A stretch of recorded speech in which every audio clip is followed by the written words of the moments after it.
The complete Leo Carter story, narration script. When the police opened my bag, everyone was staring at me. But at that moment, nobody knew yet that this theft report had been written just for me. My name is Leo Carter. I'm 20 years old, a university student, and I work part-time at the library. I'm the quiet guy who notices things others miss, the one who prefers watching over talking.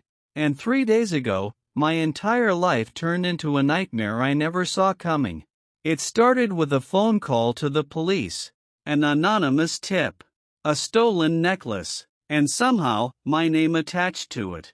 But here's what nobody realized yet. I had spent my whole life around cameras, entry logs, and security systems. I knew how evidence worked, and I knew when something didn't add up. The detective walked into the library that Tuesday afternoon. His eyes scanned the room until they landed on me. Leo Carter? I nodded. My heart was already racing. We need you to come with us. There's been a report. I didn't resist. I didn't argue. I just followed. Because that's what innocent people do, right? They cooperate. But as I sat in that cold interrogation room, watching my bag being zipped open on the table in front of me, I realized something terrifying. Innocence doesn't always protect you. And that's when I saw it. The necklace, sitting right there, in my bag. A place I knew it had never been before. Wait, don't miss this detail. The officer pulled it out with gloved hands, but there were no fingerprints on the chain. None. Not mine. Not anyone's. It had been wiped clean. Too clean. Someone had planned this. The detective leaned forward. Want to explain this, Leo? I couldn't. Not yet.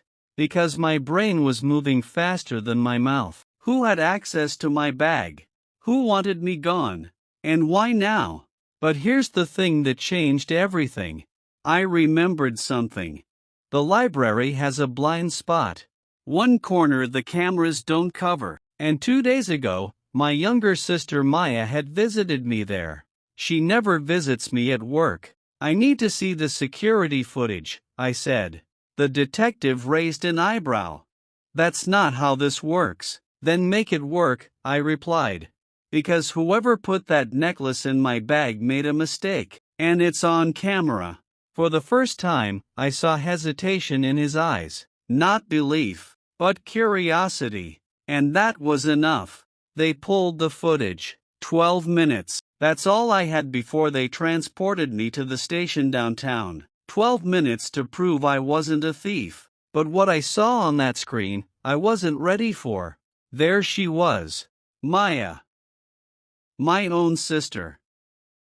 Standing near my bag. Glancing around. Slipping something inside. But wait, here's where everything flipped. Right after she walked away, someone else appeared.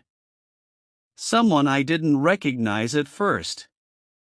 A woman. Mid-30s. She reached into my bag, pulled out the necklace Maya had just placed, wiped it down with a cloth, then put it back. Why would anyone do that? Unless they wanted to remove Maya's fingerprints too. Stop the tape, I said. My voice barely a whisper. Rewind 10 seconds. The detective did. And there it was. The woman's face. Clear as day. I recognized her now. She was Maya's landlord. The one who had been threatening to evict her over unpaid rent. Suddenly, the pieces fell into place. Maya didn't want to frame me. She wanted attention. She was drowning in debt, desperate for family help, but too proud to ask. So she staged something small. Something that would force Mom and Dad to notice her. But the landlord, she saw an opportunity. She turned Maya's cry for help into a real crime. She cleaned the evidence. She made the anonymous call. She tried to make sure I'd actually get arrested. All to pressure my family.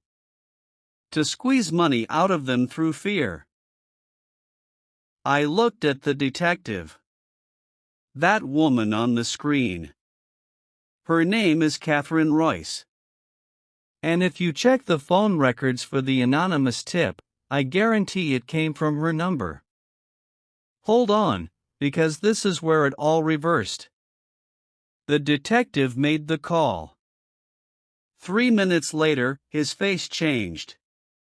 The tip came from a burner phone. But it pinged off a tower 2 blocks from her apartment. He stood up. Looked at me differently now. You're free to go, Leo. For now. But I wasn't done. I needed to face Maya. I needed to understand why. I found her at home that night. She couldn't look at me. I just wanted them to see me, she whispered. I'm drowning, Leo. And nobody cares. I sat down beside her. I care.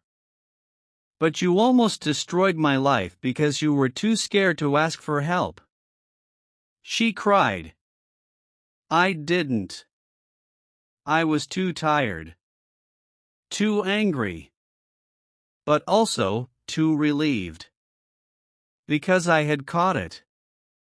I had seen the pattern.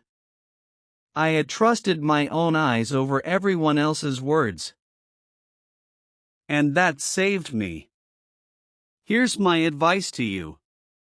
Never ignore the details. The small, quiet things people overlook. That's where the truth hides. And when the world turns on you, when even your own family doubts you, trust your brain. Trust what you know.